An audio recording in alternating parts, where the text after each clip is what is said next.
Oke, assalamualaikum warahmatullahi wabarakatuh. Selamat malam buat teman-teman semua. Buat Mbak Krisna, Mbak Kristi ya, Mbak Kris sama Mbak Rofi. Sebenarnya pertama kali sebelum saya masuk ke bahasan selanjutnya untuk bahasa Indonesia ya, saya mau nyambung materi kemarin yang istilahnya apa ya, terkendala gara-gara masalah sinyal, yaitu tentang mengomentari dan membaca puisi baru. Tapi karena baru 2 orang, kita pending aja ya. Kita langsung masuk ke bahasan aja selanjutnya untuk sementara, yaitu mengenai mengenai resensi buku. Jadi resensi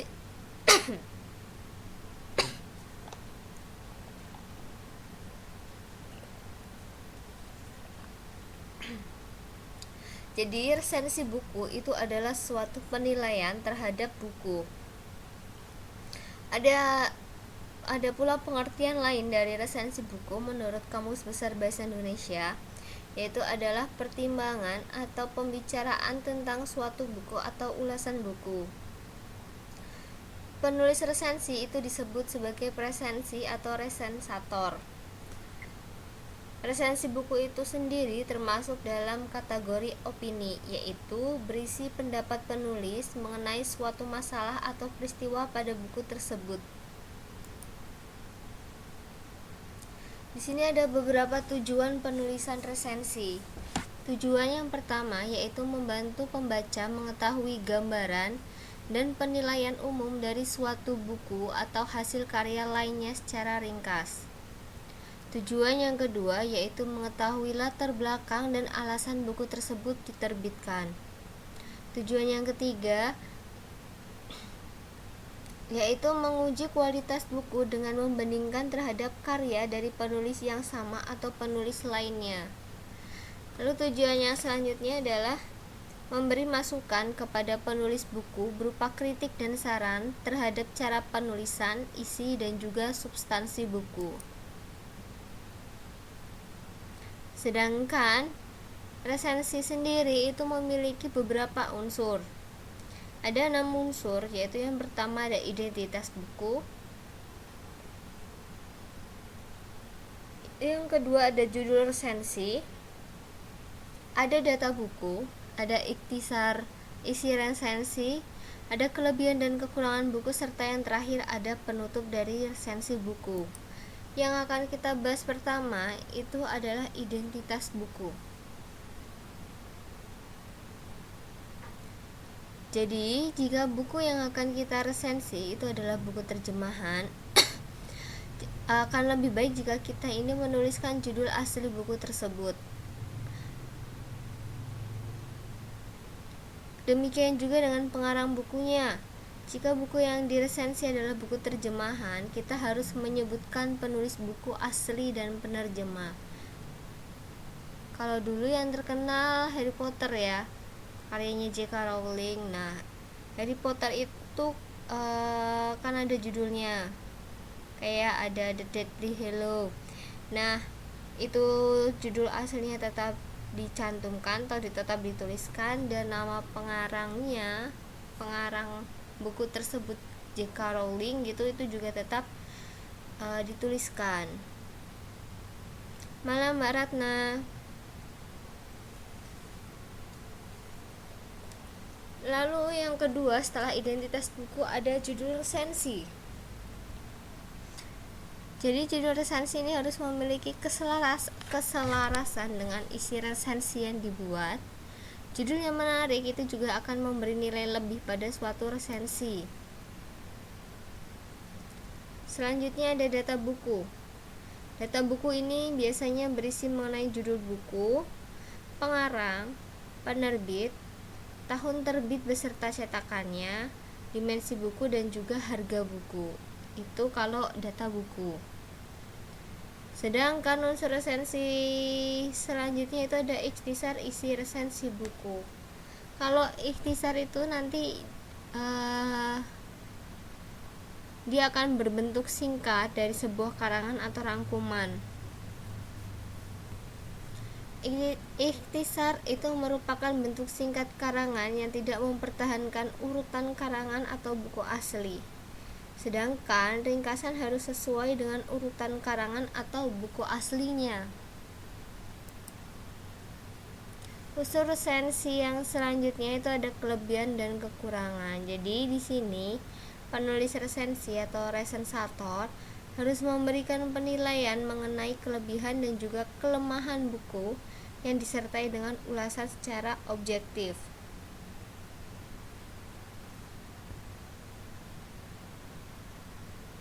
Unsur yang keenam itu ada penutup resensi buku. Kalau pada bagian penutup itu biasanya berisi alasan kenapa sih buku tersebut ditulis dan untuk siapa sih buku tersebut ditujukan. Ada juga kritik dan sarannya kepada penulis. Ada juga cara untuk membuat suatu resensi. Langkah yang pertama harus kita lakukan adalah menentukan buku yang akan diresensi. Jadi kita yang harus menentukan dulu nih buku yang akan kita resensi itu apa. Dari roman, novel, biografi, atau jenis yang lainnya. Selain itu, seorang resensator juga menyebutkan juga buku termasuk buku fiksi atau non-fiksi. Langkah yang kedua itu adalah mencatat anatomi buku. Dalam resensi itu juga tercantum identitas dari buku. Kita perlu mencatatnya identitas buku yang akan kita resensi, seperti jenis bukunya apa, buku tebal buku,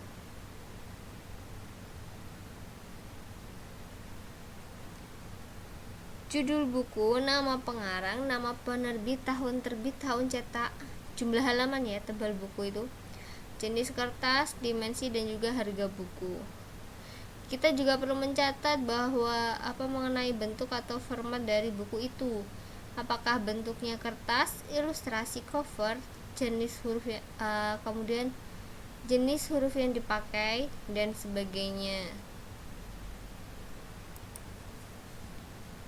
Langkah yang ketiga dalam membuat resensi itu adalah membaca buku dengan teliti. Membaca dengan detail dan mencatat hal-hal yang penting. Sebelum membuat resensi, kita perlu membaca terlebih dahulu buku yang akan kita resensikan hingga tuntas, lalu mencatat kutipan dan kata-kata penting serta poin-poin utama di dalamnya.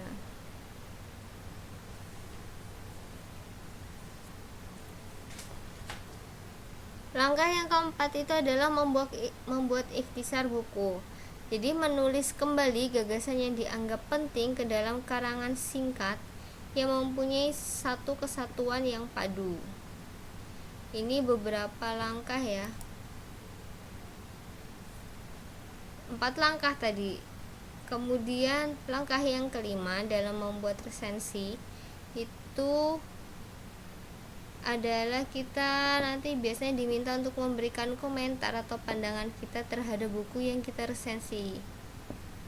Nah, kalau memberikan komentar atau pandangan itu langkah-langkah yang diperlukan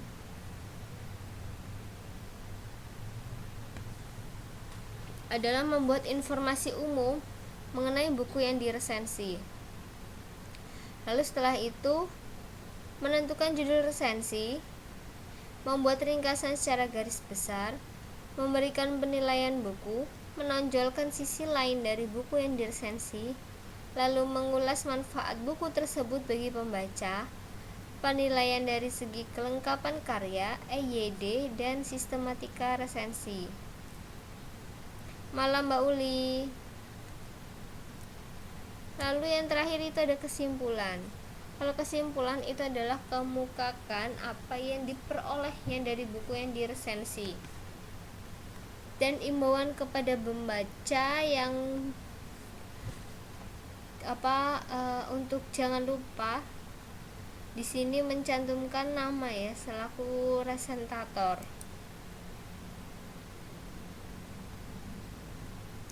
Contohnya nih, kalau kita sendiri mau melakukan resensi terhadap novel,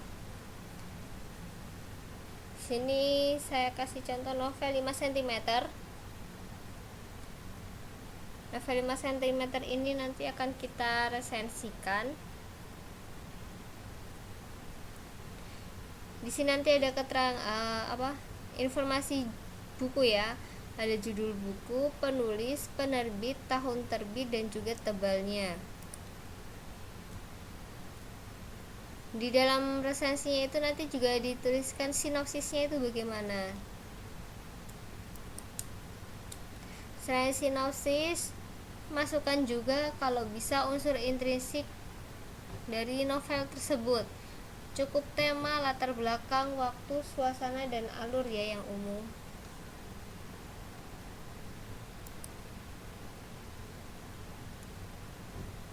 Kemudian jangan lupa ditulis kelebihan dan kekurangan dari novel tersebut.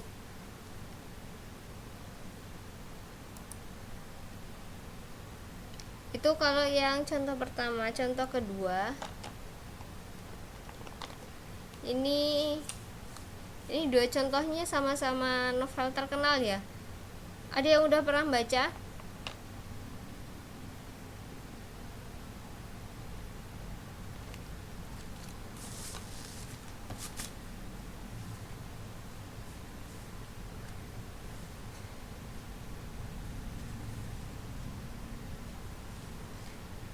Udah ada yang pernah baca mengenai novel 5 cm atau Scoot, Surat Kecil untuk Tuhan?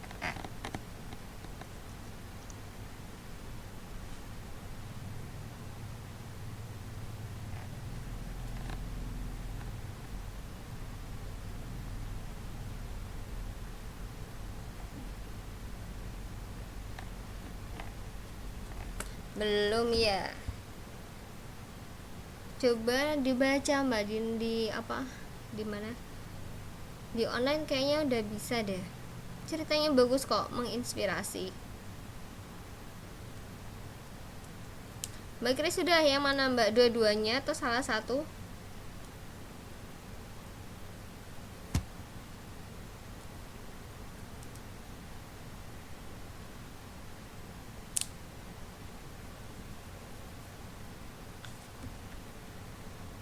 Oke, yang Surat Kecil untuk Tuhan ya.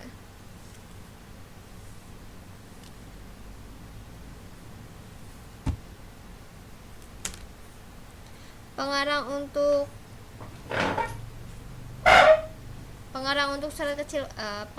untuk novel Surat Kecil untuk Tuhan. Iya, benar. Ini adalah Agnes Danovar. Ini sebenarnya kakak beradik ya, Agnes Danovar itu. Di sini dituliskan identitas bukunya, judul buku atau novelnya, lalu penerbit, tahun terbit, cetakan, tebal buku, harga buku, dan juga pengarangnya. Iya Mbak, ini sudah difilmkan, based on true story ya. Kemudian nanti di situ juga bisa kita bikin ke pengarangan, jadi kita bercerita sedikit mengenai si Agnes Danovar itu.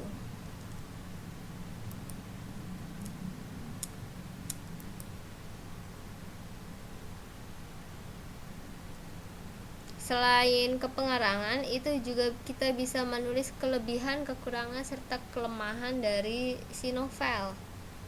Dan kalau ada kritik atau saran yang mau disampaikan, bisa disampaikan langsung.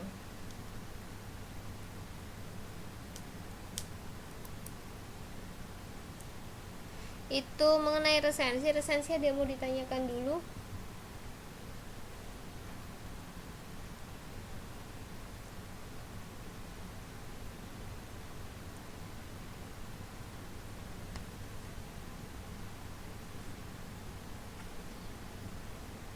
Gimana sebelum masuk ke bahasan selanjutnya?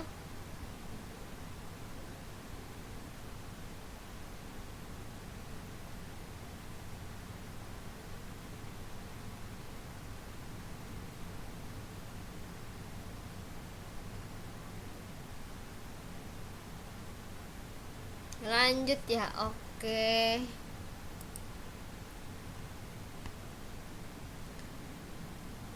Kita akan bahas mengenai mengungkapkan pendapat, informasi, dan pengalaman ke dalam cerpen. Ini saya agak ngebut aja ya. Cerpen atau cerita pendek itu adalah suatu bentuk prosa naratif fiktif. Menurut H.B. Jasin ini mengatakan bahwa cerita pendek harus memiliki bagian perkenalan, pertikaian, dan juga penyelesaian. Pengertian lain dari cerpen itu ada yang menyebutkan bahwa cerita pendek itu harus dilihat dari kuantitas, yaitu banyaknya perkataan yang dipakai antara 500 hingga 20.000 kata. Adanya satu plot, adanya satu watak, dan adanya satu kesan.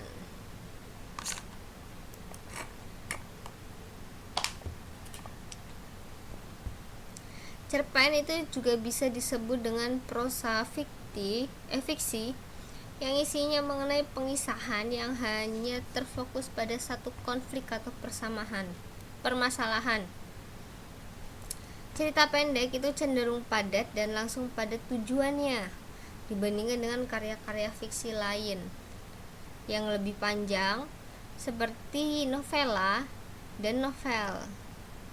Karena singkatannya, cerita-cerita pendek yang sukses karena singkatnya itu cerita-cerita pendek yang sukses ini mengandalkan teknik-teknik sastra seperti tokoh, plot, tema, bahasa, istilahnya unsur intrinsik ya, secara lebih luas dibandingkan dengan fiksi yang lebih panjang dan ceritanya bisa dalam berbagai jenis.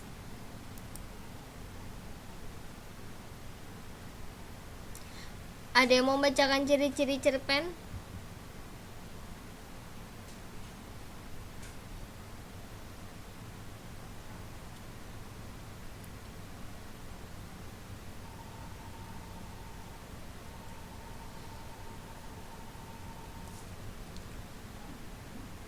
Oke, Mbak Kris ya. Semoga bisa ya, Mbak.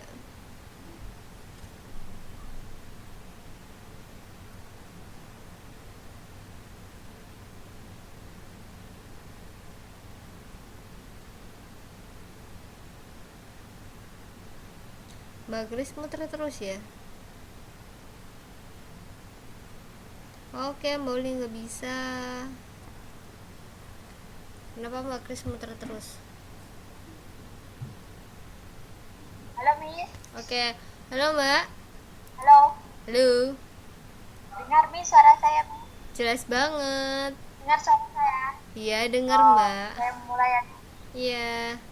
Mengungkapkan pendapat, informasi, dan pengalaman ke dalam cerpen. Ciri-ciri cerpen. Kata dalam cerita tidak lebih dari 1.000 kata. Tulisannya lebih singkat jika dibandingkan dengan novel. Isi kebanyakan mencerminkan kisah sehari-hari. Tokoh cerpen itu sederhana dan karakternya tidak mendetail, bersifat fiktif. Habis ceritanya, jika baca sambil dalam keadaan duduk. Oke, halo Mbak Kris.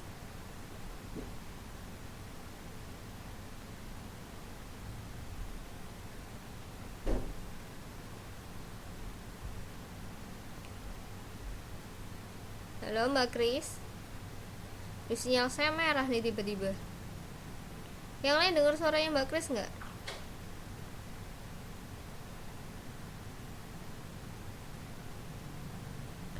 Dengar, berarti cuma saya aja ya, karena sinyal saya. Oke, makasih ya Mbak Kris ya. Yang setelah dalam keadaan duduk saya nggak bisa dengar, soalnya sinyal saya tiba-tiba merah. Oke.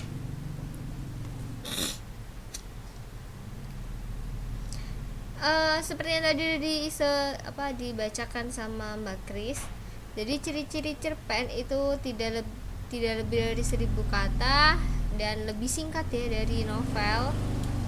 Kata-katanya itu mudah dipahami dan bersifat fiktif, kurang lebih seperti itu.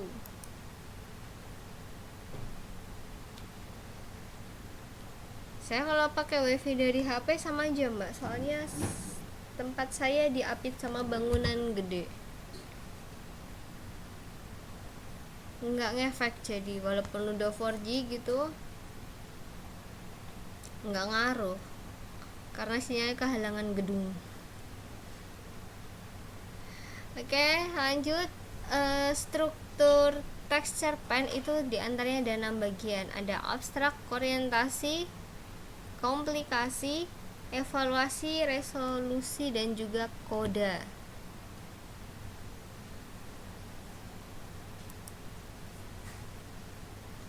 Yang akan pertama kali kita bahas itu adalah abstrak.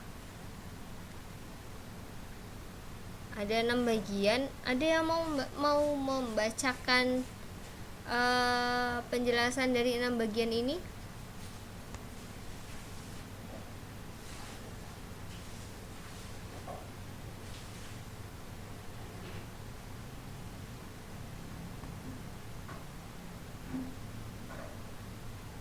Gimana, dia mau membacakan 6 bagian struktur cerpen?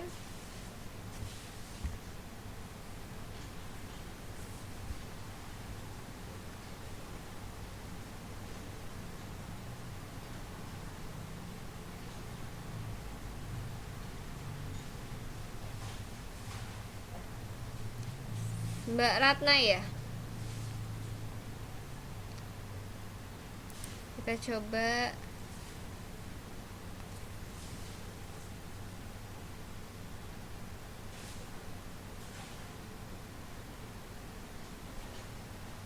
Ini kalau sinyalnya kayak gini terus baca puisinya gimana ya?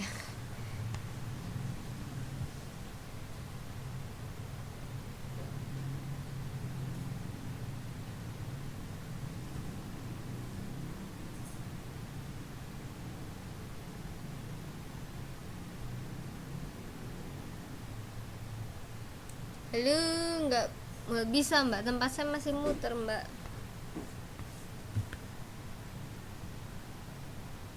Kayaknya nggak bisa nih Mbak Ratna. Kenapa ya Mbak Ratna ya? Dulu bisa loh. Ya Mbak Tia nih kasusnya. Oke lah, kita lanjut aja ya. Jadi struktur teks cerpen itu ada 6 bagian. Yang pertama itu ada abstrak. Kalau abstrak itu adalah ringkasan ataupun inti dari cerita yang akan dikembangkan menjadi rangkaian-rangkaian peristiwa atau bisa juga gambaran awal dalam cerita. Abstrak itu biasanya bersifat opsional, yang artinya sebuah teks cerpen itu bisa memakai ataupun bisa tidak memakai. Lalu yang kedua itu ada orientasi. Kalau orientasi ini berkaitan dengan waktu, suasana maupun tempat yang berkaitan dengan cerpen tersebut. Ada juga komplikasi. Ini adalah biasanya berisi urutan kejadian-kejadian yang dihubungkan secara sebab dan akibat. Dan pada struktur ini kita bisa mendapatkan karakter atau watak dari tokoh cerita sebab kerumitan mulai bermunculan. Lalu ada juga evaluasi. Evaluasi ini adalah struktur konflik yang terjadi yang mengarah pada klimaks mulai mendapatkan penyelesaiannya. Lalu ada resolusi. Kalau resolusi ini, si pengarang ini mengungkapkan solusi yang dialami oleh tokoh atau pelaku. Lalu ada juga koda.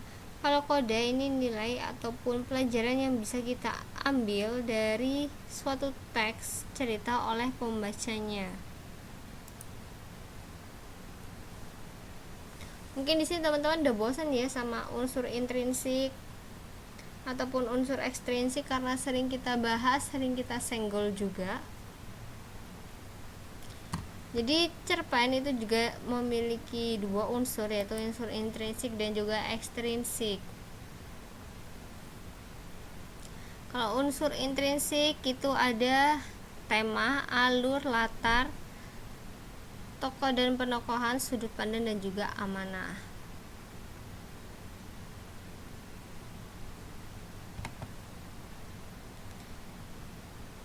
Terus kalau unsur di dalam cerpen yang berupa ekstrinsik, yang pertama itu adalah latar belakang masyarakat. Jadi latar belakang masyarakat itu merupakan faktor-faktor di dalam lingkungan masyarakat luas, masyarakat penulis ya. Nah, masyarakat penulis yang mempengaruhi penulis dalam menulis cerpen tersebut. Ada beberapa latar belakang yang bisa mempengaruhi penulis. Itu adalah ideologi negara, kondisi politik, kondisi sosial, dan kondisi ekonomi. Kemudian unsur ekstrinsik selanjutnya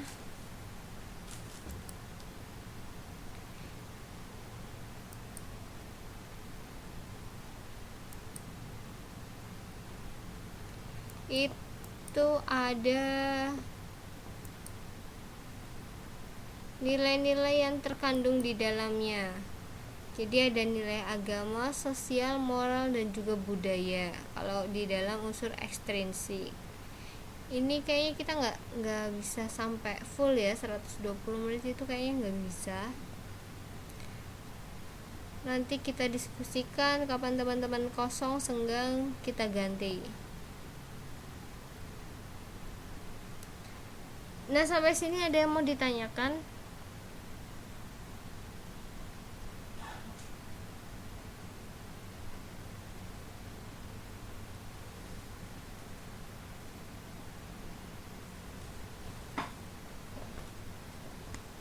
Gimana, ada yang mau ditanyakan?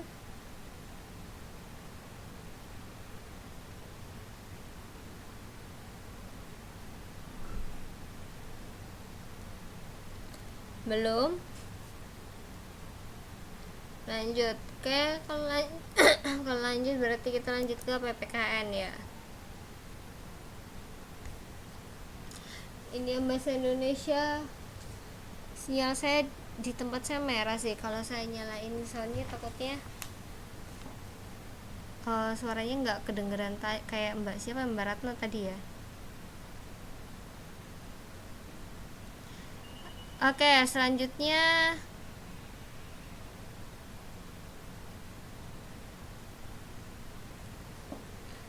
sebenarnya nggak susah Mbak, karena dilalah tempat saya merah karena habis hujan deras tadi di sini.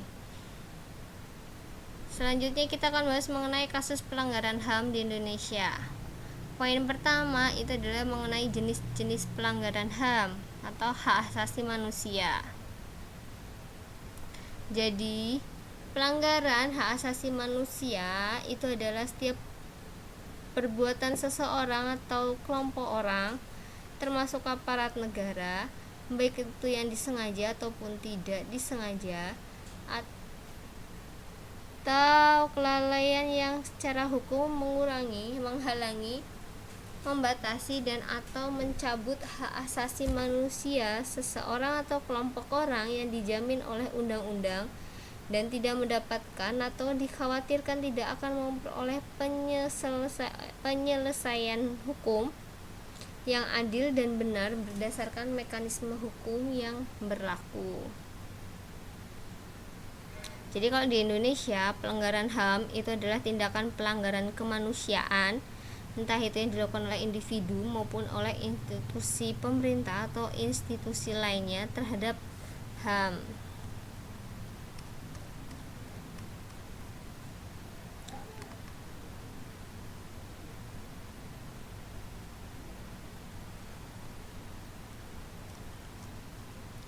Jadi pengadilan HAM itu bisa diklasifikasikan menjadi dua. Ada kejahatan genosida dan juga kejahatan kemanusiaan.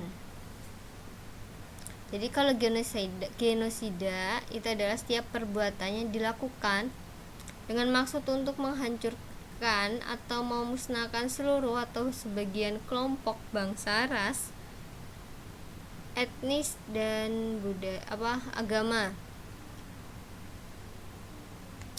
Caranya itu dengan membunuh anggota kelompok, mengakibatkan penderitaan fisik dan mental yang berat terhadap anggota kelompoknya, menciptakan kondisi kehidupan kelompok yang akan mengakibatkan pemusnahan secara fisik, entah itu seluruh atau sebagian, lalu memaksakan tindakan-tindakan yang bertujuan mencegah kelahiran di dalam kelompok. Lalu yang terakhir itu adalah memindahkan secara paksa anak-anak dari kelompok tertentu ke kelompok lain. Sadis juga ya. Tadi genosida, kejahatan genosida. Yang kedua, kejahatan terhadap kemanusiaan. Jadi salah satu perbuatan yang dilakukan sebagai bagian dari serangan yang meluas atau sistematik yang diketahuinya bahwa serangan tersebut itu ditunjukkan secara langsung terhadap penduduk sipil.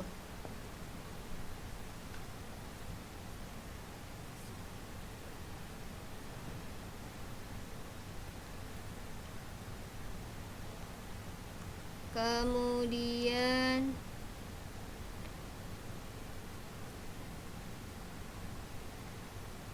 mengenai penyimpangan nilai-nilai Pancasila dalam kasus pelanggaran hak asasi manusia.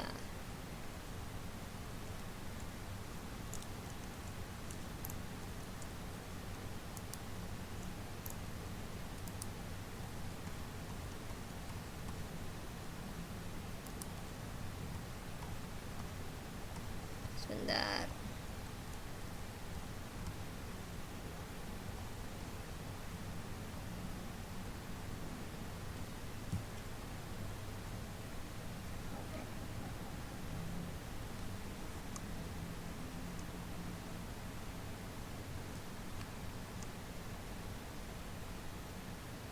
Di sini ada beberapa contoh peristiwa ya yang bisa kita kategorikan sebagai pelanggaran HAM. Itu yang pertama adalah pembunuhan massal terhadap 40.000 orang rakyat Sulawesi Selatan oleh tentara Belanda yang dipimpin oleh Kapten Westerling pada tanggal 12 Desember 46.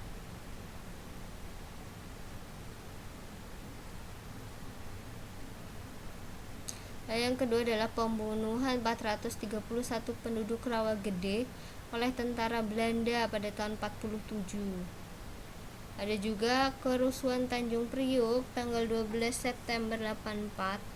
Itu 24 orang tewas, 36 orang luka berat dan 19 luka ringan.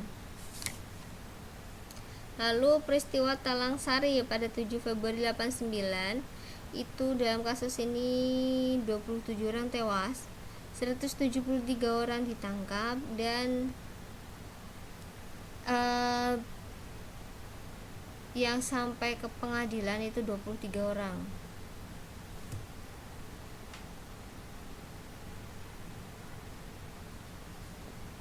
Lalu ada juga penembakan mahasiswa Universitas Trisakti tahun 88, dan dalam kasus itu juga 5 orang tewas. Ada juga tragedi Semanggi tahun 98 juga, itu 5 orang tewas juga. Kemudian terjadi lagi Semanggi 2 itu pada tanggal 24 September 99 dan 5 orang itu meninggal lagi. Kemudian yang terakhir itu adalah berbagai ancaman bentuk kerusuhan dan konflik antar suku yang mengakibatkan jatuhnya korban jiwa. Ada konflik Poso, tragedi Mesuji.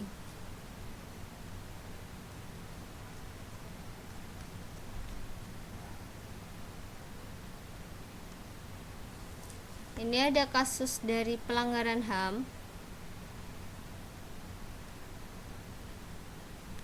Jadi, kasus pelanggaran HAM internasional pada umumnya itu disebabkan belum dipahaminya konsep HAM dan banyaknya akses pelanggaran disiplin serta tata tertib oleh oknum di lapangan.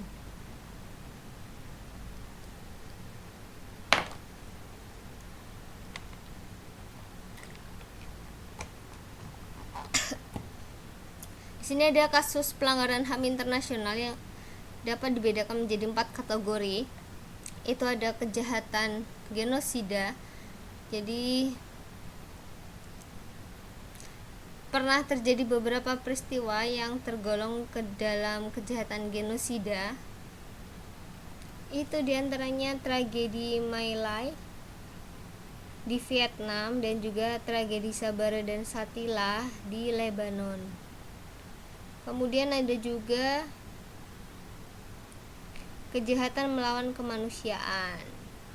Ini dalam bentuk pembunuhan, pemusnahan, penyiksaan, perbudakan, pengusiran, perampasan, lalu juga kemerdekaan.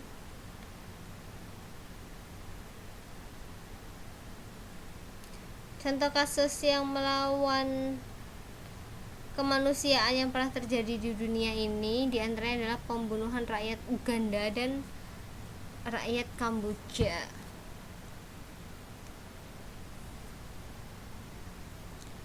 Lalu ada invasi atau agresi dari suatu negara ke negara lain. Kalau invasi atau agresi itu adalah bentuk penyerangan dengan menggunakan kekuatan militer yang dilakukan oleh suatu negara dan bangsa terhadap terhadap negara atau bangsa lainnya dengan dasar untuk mencaplok wilayah yang dikuasai negara yang diinvasi.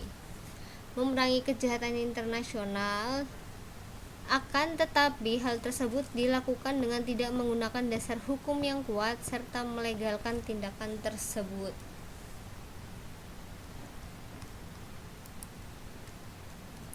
Lalu ada juga kejahatan perang.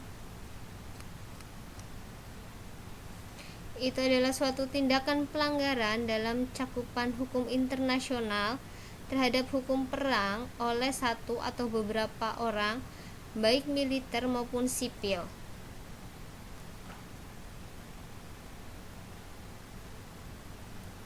Pelanggaran yang terjadi pada konflik internal suatu negara belum tentu dapat dianggap kejahatan perang. Kejahatan perang ini meliputi semua pelanggaran terhadap perlindungan yang telah ditentukan oleh hukum perang dan juga mencakup kegagalan yang tunduk pada norma prosedur dan aturan pertempuran, seperti menyerang pihak yang telah mengibarkan bendera putih atau sebaliknya, menggunakan bendera perdamaian itu sebagai taktik perang untuk mengecoh pihak lawan sebelum menyerang.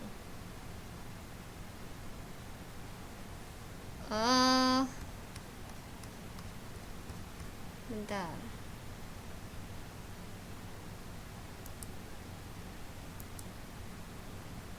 Ini yang cek, kita lanjut ke pertemuan minggu depan aja gimana? Kepala saya soalnya udah gak kuat pusingnya.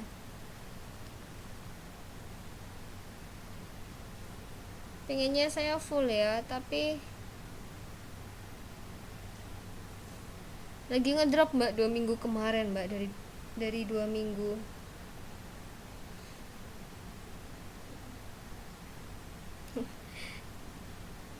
Merindukan kasih sayangnya Mbak Ratna mungkin mbak.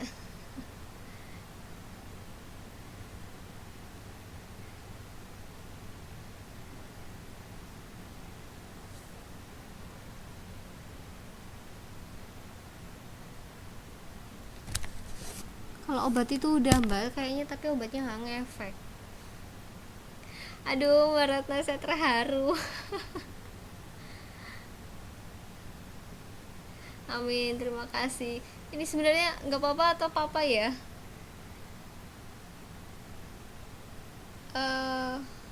Atau gini, ada hari nggak kira-kira yang teman-teman bisa buat gantiin yang kosong?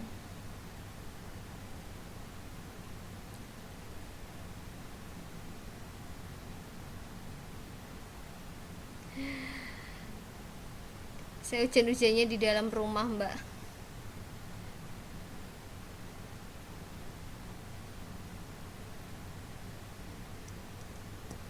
Kalau seandainya didiskusikan sama teman-teman gimana? Kira-kira ada nggak? Ada jam atau ada hari di mana teman-teman kosong dan bisa digunakan untuk mengganti kelas saya yang saya absen. Ya kalau pas ada yang kosong sih bisa, Mbak. Nah kalau pas nggak ada yang tutor yang kosong itu loh yang susah.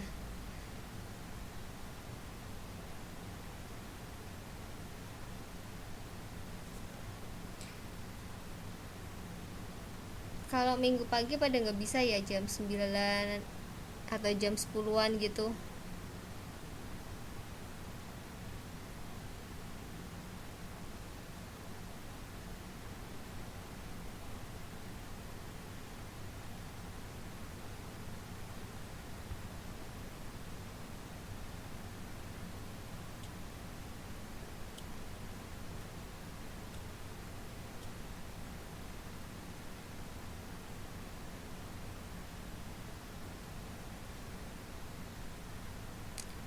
eh Loh sih, berarti Mas Alan ya? Itu hari apa ya Mbak Uli ya? Kalau Mas Alan,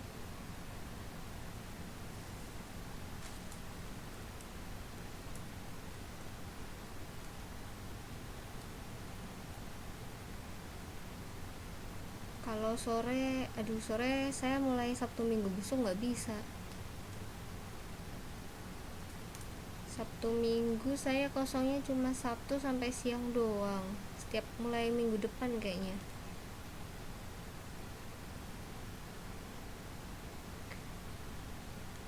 Hari Rebu, aduh hari Rebu saya ada kelas Mbak.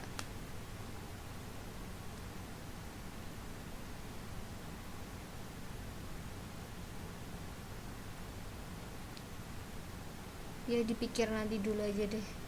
Tak cari jadwal sendiri. Kalau enggak gimana ya?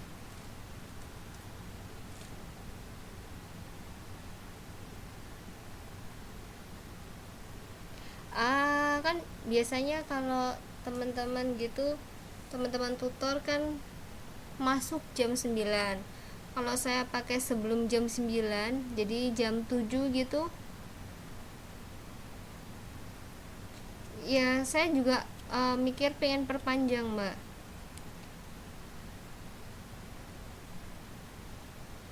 Nggak bisa ya? Salah satu cara ya nunggu tutor kosong, kalau nggak perpanjangan jam ya. Oke lah, kalau gitu minggu depan aja deh ya mulai perpanjang jam. Tapi satu-satu. Oke, berarti kalau yang mulai jam 7 kita nggak bisa ya.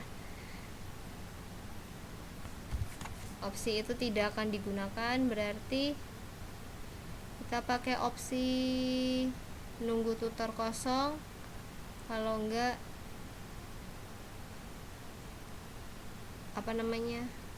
perpanjangan jam ya.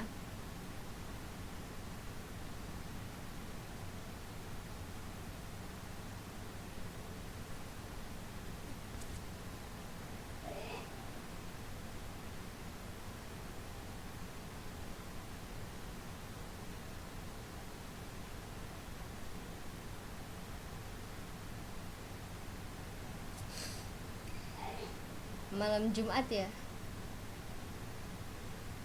Oke, kalau yang malam Jumat nanti mungkin saya bisa koordinasi sama Pak Farih ya. Oke lah, berarti kita punya 3 opsi ya. Nanti kalau saya dapat, saya kabari. Tapi ini saya cut dulu ya sampai di sini, nggak apa-apa ya.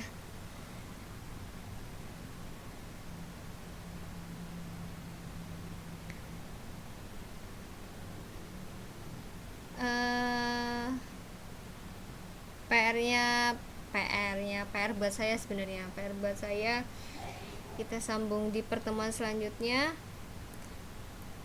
Sekali lagi terima kasih untuk kehadiran teman-teman, dan sekali lagi saya mengucapkan mohon maaf yang sebesar-besarnya karena nggak bisa full